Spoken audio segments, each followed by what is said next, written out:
2 epsilon not plus sigma bye 2 epsilon not कितना बन गया, sigma by epsilon not. Clear है, तो ये सिग्मा बाई एप्सिलॉन नॉट आपका यहां से बन चुका है। क्लियर है, लेकिन आप जानते हैं कि सिग्मा क्या होता है, Q बाई ए मतलब क्या होता है, चार्ज पर एरिया। जानते हैं आप लोग सिग्मा क्या होता है, एरिया चार्ज डेंसिटी, चार्ज पर एरिया, पर यूनिट एरिया कितना चार्ज फैला हुआ है, दैट इज कॉल्ड सिग्मा।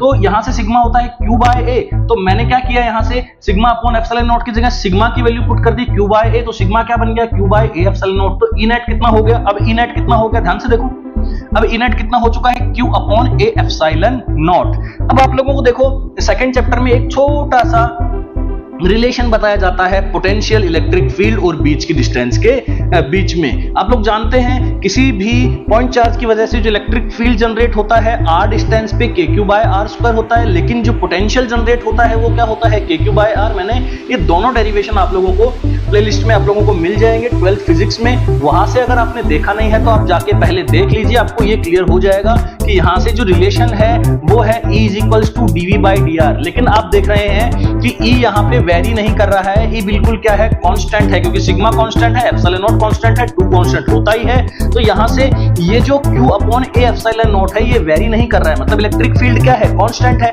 मतलब यूनिफॉर्म है। तो इलेक्ट्रिक फील्ड अगर यूनिफॉर्म है तो इलेक्ट्रिक फील्ड क्या होती है, dv बाई dr। ये रिलेशन आपको जानना पड़ेगा, ये रिलेशन आपको पता रखना पड़ेगा, dv बाई dr होता है। तो dv बाई dr में चेंज नहीं है, तो dv को dv का चेंज क्या होगा, v हो जाएगा, dr क्या हो जाएगा, d हो जाएगा, कोई चेंज तो हो नहीं रहा। तो E इज इक्वल्स टू क्या बन गया, v बाई d। अब आप मुझे बताइए v क्या बनेगा, बोलो ed बनेगा नहीं बनेगा, v क्या बनेगा, बोलो ed बनेगा नहीं बनेगा, बिल्कुल ed बनेगा। तो E की वैल्यू यहां से उठाओ Q upon A epsilon not, यहां से इसे इक्वेशन 1 दे दो, इक्वेशन 2 दे दो, इक्वेशन 1 से E की value Q upon A epsilon not उठा करके यहां पुट कर दी है। ध्यान से देखिए, यहां मैंने E की जगह Q upon A epsilon not put कर दिया है।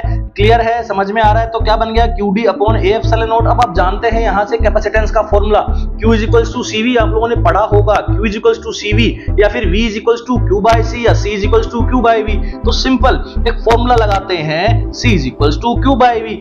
Q कितना है, Q कितना है, Q तो अपना Q है। क्या V पता है आप लोगों को, जी V पता है, V अभी निकाला है, QD upon A epsilon not.